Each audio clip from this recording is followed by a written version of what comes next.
the events after Troy's been smashed. Everybody celebrate. They all took whatever they're going to take out of Troy, whatever gold. Clearly, they got Helen. They got all the gold, right? They're like, yeah, we got all this gold and loot. And we just destroyed the city, right? Because the gods had decreed this is going to happen. That's the backstory to all this. You don't see that the gods decreed this in that nonsense movie Troy that they put out, which is fun. It was still a really good movie, right? Rose Byrne, Brad Pitt, right? It was still, like Eric Bana, I think that was, did a great job. But they took all the gods and mythology out of that story just to tell the story of just like, yeah, whatever, right? And that fundamentally changes what the story was. You can't take the mythology out of the story. Who would greenlight that? Who would greenlight telling the city of Troy without the interaction of the gods? Like, first of all, this was all God's fault. They did this. They set this whole thing up. Like, they were like, you know what? I wasn't in the meeting, but I kind of heard somebody. I know somebody that worked down there, and they told me that they were like, you know what? I am sick of Troy. Really? Are you sick of Troy? I'm sick of Troy too. Let's just go ahead and engineer a situation, right, to just bring down the city of Troy, right? And they're like, well, what can we do? Here's what we're going to do. Man, I heard Menelaus is married to Helen. And everybody knows about Helen because Helen, remember, this is one of Zeus's daughters, right? And Helen is known for just being so beautiful that she destabilized the world around her. She destabilizes the world. I did a whole thing about Helen and this magnetic form of beauty that Helen had, right? Now, whether she's responsible for it or not, I can't really say. We don't really know because Helen, no one ever put a microphone on Helen and asked her what she thought about it, right? She could have been like, she could have been that, right? Helen could completely have been like diabolical about this stuff, but we don't know that, right? But we do know that her presence itself created these type of situations, right?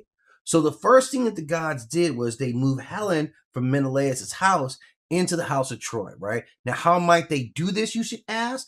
Well, there was simply a wager. Like there was a wager among, let me get it right, man. Let me get it right. I know there was Hera, I believe Hera, Athena, and Aphrodite, right?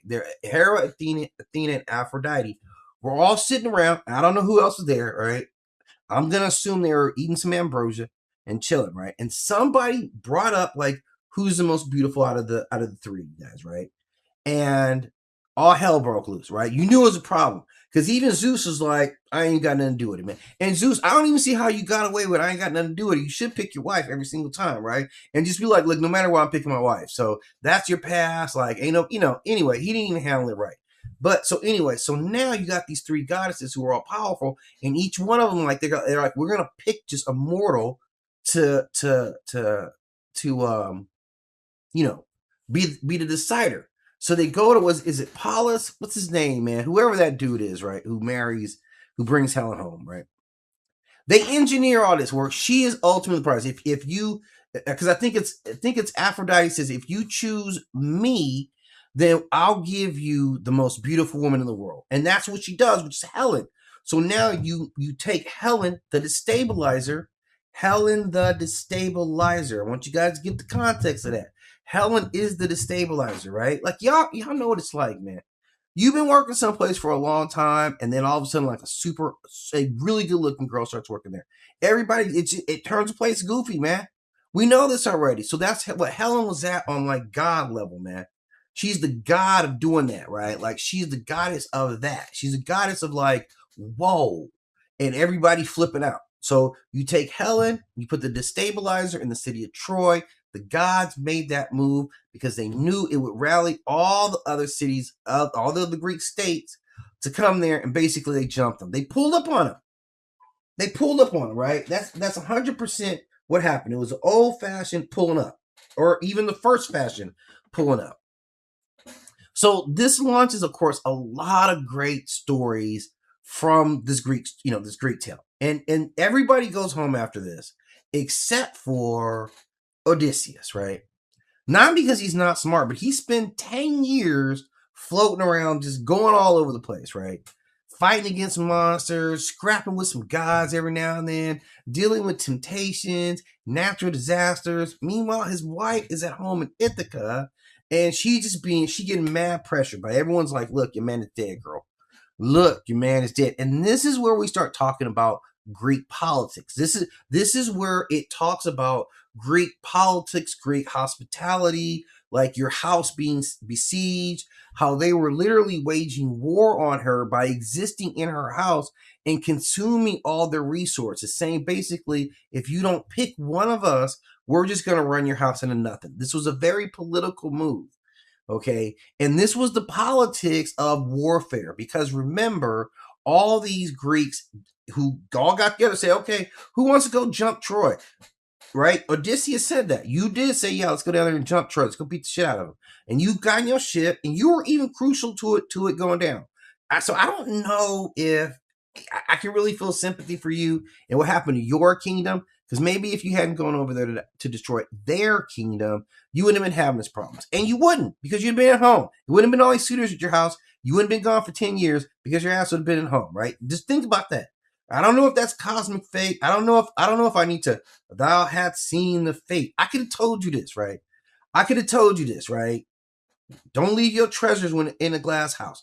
LL Cool J told you that. Okay? Don't leave your treasures when it's in a glass house. All right? So at any rate, he leaves this. I mean, like, man, like Penelope, don't get it twisted. So Penelope's at home, and now she's dealing with. So you have all these things where for Odysseus, this is a homecoming. This is supposed to be a homecoming story for him and all of his men. But what does it mean to come home from war?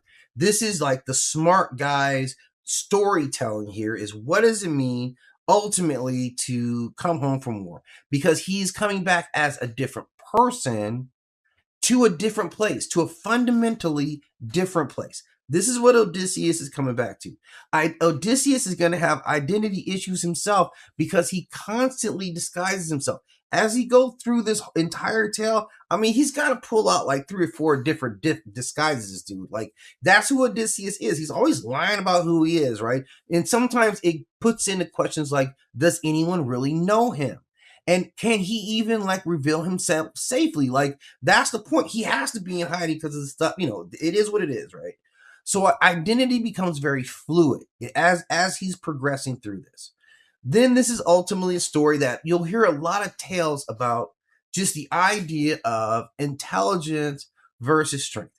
This is what Odysseus really represents, which is why, despite the fact that, yeah, this is all your fault. And again, I'm going to keep saying that. The whole thing, this entire thing is your fault. All this could have been avoided if you just stayed your ass at home. But we're not going to get into that, although I'm going to keep bringing it up throughout this, okay? But this is a story about using strategy, using deception, planning, adaptability, right? So he's very different than other heroes like Achilles or even Jason. He wins in different ways. Like he is showing, for the Greek culture, their admiration for intellect, right? Problem solving. His greatest weapon was his mind, and using his mind, he could survive any situation. I mean, like just insane stuff that he overcomes. And a lot of this, once we get into the monsters, which we will get into the monsters, because they're monsters, right? That's why I'm even here. Okay, I'm here because of the monsters. To be perfectly honest, if there weren't monsters in this, we wouldn't be talking about this. I'll tell you that much. I definitely wouldn't have done any research about it. Okay, I'm not doing a book report on something without monsters in it. But there is monsters. But it's a bigger look at monsters because the monsters represent what happens when civilization breaks down. And what do we see? We see cannibalism. We see just straight up just lawlessness. You see isolation. You see excess, like just doing things all wild. You see forgetfulness. And this is what it is. Like Odysseus, like this struggle is how we keep civilizations together. So yeah, all this stuff is going on in this book all at the same time, right? All this stuff is there. But the good thing about it is you can just focus on the action parts, and the other stuff is just like whatever. It's background noise. It's happening. It's still happening. You may learn something from it. You don't even have to worry about that. There's enough monsters to get you all the way through this thing without even focusing on any of that stuff about politics, identity and any of that nonsense. You don't even have to pay attention to that. I'm simply talking because, look, what better thing do I have to do, right? I'm going to talk about it. So these are the main things. Like, these are the main things that are going on, right? These are the main big surface things that are going to jump out, like,